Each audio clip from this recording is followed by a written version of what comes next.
लोकसभा चुनाव में देश भर में छाए जाति जनगणना के मुद्दे पर सियासत फिर तेज हो गई है।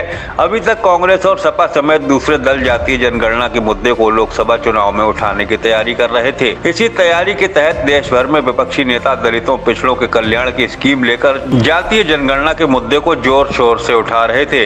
सपा मुखिया अखिलेश यादव से लेकर कांग्रेस नेता राहुल गांधी तक अपनी हर जनसभा में जातीय जनगणना के मुद्दे को धार दे रहे हैं। 5 राज्यों के विधानसभा चुनाव में भी मुद्दा छाया रहा है। सियासी नूरा कुश्ती के बीच अब डिप्टी सीएम केशव प्रसाद मौर्य ने भी जातीय जनगणना को लेकर बड़ा सियासी बयान देकर हलचल मचा दी है।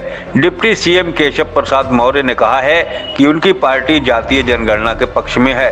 आगे मौर्य ने कहा कि जातीय जनगणना केवल केंद्र सरकार ही करा सकती है। डिप्टी सीएम ने कहा कि वे जातीय जनगणना के पक्ष में हैं। कहा कि वे ही नहीं, भाजपा के कई दूसरे नेता भी इसके पक्ष में हैं। डिप्टी सीएम ने कहा कि हालांकि यह कार्य केंद्र सरकार का है, यह केंद्र सरकार के अधिकार क्षेत्र का काम है। विपक्ष पर तंज कसते हुए डिप्टी सीएम ने कहा कि आज जो जातीय जनगणना का दंभ भर रहे हैं, जब वे सरकार में थे तब उन्होंने जातीय जनगणना क्यों नहीं कराई। केशव प्रसाद मौर्य ने कहा कि सपा बसपा कांग्रेस जातीय जनगणना पर बोल रही हैं, लेकिन इन्होंने सत्ता में रहते हुए जातीय जनगणना पर कोई ध्यान नहीं दिया।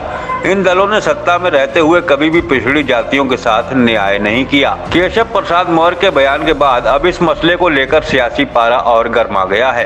5 राज्यों के विधानसभा चुनाव में सपा ने भी कांग्रेस पर इसी तरह के आरोप लगाते हुए जातीय जनगणना के मुद्दे को उठाया था। मध्य प्रदेश में सीट बंटवारे पर कांग्रेसी खेमे से बगावत के बाद अखिलेश यादव ने जातीय जनगणना न कराने के लिए कांग्रेस की जमकर खिंचाई की थी। अपनी हर चुनावी सभा में अखिलेश ने कांग्रेस को ही अब तक देश में जातीय जनगणना न होने का जिम्मेदार ठहराया था। अब डिप्टी सीएम केशव प्रसाद मौर्य के बयान के बाद यह मामला फिर गर्मा गया है। हालांकि भाजपा हाईकमान के किसी बड़े नेता की ओर से अभी तक जातीय जनगणना के मुद्दे को लेकर कोई बयान सामने नहीं आया है। फिर भी माना जा रहा है कि विपक्ष के सियासी प्रभाव को कम करने के लिए डिप्टी सीएम की ओर से यह बयान दिया गया है।